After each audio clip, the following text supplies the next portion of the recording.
This is a progress report to Air Products.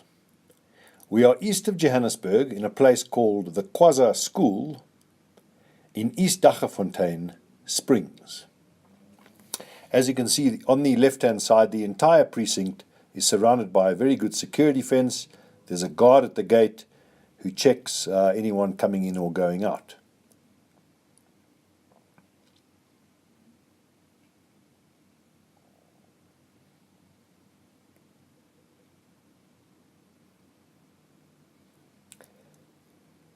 Driving down this little road towards the Kwasa School, we see an old derelict shopping centre. In time, we're going to try and convert this into a school hall and some administrative buildings. But the first thing we see is a project that the Anglican Church are currently undertaking. This is the revamping of the old Methodist Church, which was also derelict, and as you can see, they've replaced the roof, and we'll have a look at that in a little more detail in a short while. But going down this track, we see on the left-hand side the junior school and some administrative offices. And then we come to the John Crane Girls' House. We found these 20 little girls living in a drain in the most terrible squatter camp, and in 2012 we built them this house.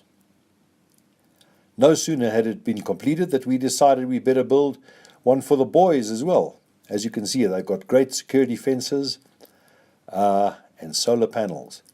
Here's the junior school with the playground equipment where all the young kids are learning their skills and tools of their trade. This is the senior school, which has just been built with some corporate funding.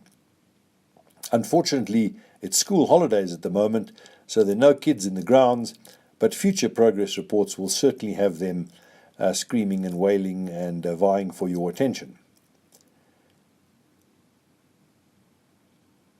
Under the big oak tree, we have a creche for the tiny little tots, and here's the church that we're revamping at the moment.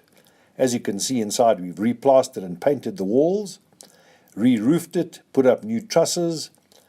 The floor still needs a bit of work. Here's Peter, the maintenance man, demonstrating how the bell works. This is a shot from the back of the church up towards the altar.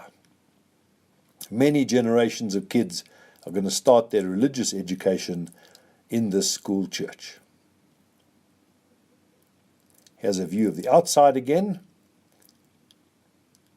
And one of the great challenges is to convert those old planks into pews. We found a sponsor who's prepared to pay for this, and what we're doing is we're sanding them down and repainting them and manufacturing some more. This is the future hall and school offices, as you can see. A lot of work to be done. But let's now cross over to Mark Tippold and have a look at the biogas hole and project. Good morning. We're standing here at Kwasa at the building of the biogas digester. In the background you can see there's a huge big groot gat in the ground. We're about 3 meters deep, 3 meters in diameter. They're busy putting the foundation down at the bottom. After that we will erect the steel shuttering system that goes inside the digester. Once the shutter is in place, we pour concrete on the outside, 25 to 30 MPa strong concrete on the outside. The second phase is actually it gets a chimney on top of it that will form where the gas holder is going to go in. So this is all going to happen over the next 2-3 days, and by Saturday we should be finished and stripping the steel shutter system out again. It's made up, the steel shutter system is put together of individual small little steel panels, those that clip together. So once the concrete is in place and it started drying off, we go back inside and we remove the steel shutter system again that we take out and that we use again to build another digester. Once that is done, we build the inlet and outlet out of brick and mortar. And that's basically then the digester is complete. What we got to wait then, we got to wait a week for the concrete to dry and set and everything to gain strength. And the last part of the equation is then we will bring in a bucket load of fresh cow manure that goes into the inlet, goes to the bottom of the digester, and the whole system is then filled up with water to capacity or on the required level.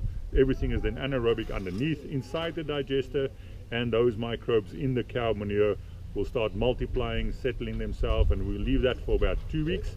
until maybe it's a bit cold at the moment. We might have to leave it for about 2 or 3 weeks, just so that those microbes can settle, multiply, start producing gas. Once we start producing gas, we can steadily start filling in and ramp up our 150 kilograms of organic slurry that we can add then into it. So we're talking about, before we're going to get gas, first phase is completing the digester at the end of this week.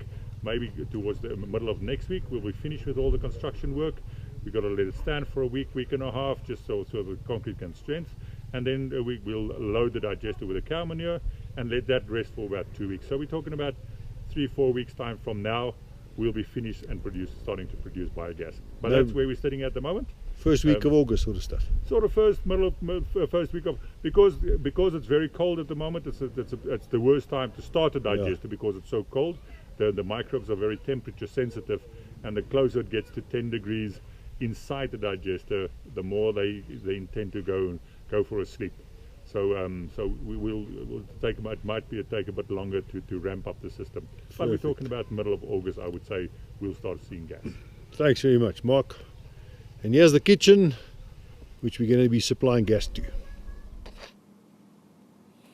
One of the byproducts of the biogas digester will be manure or fertilizer, which we'll use, of course, to fertilize this beautiful vegetable garden. Thank you for your time. Watch the space.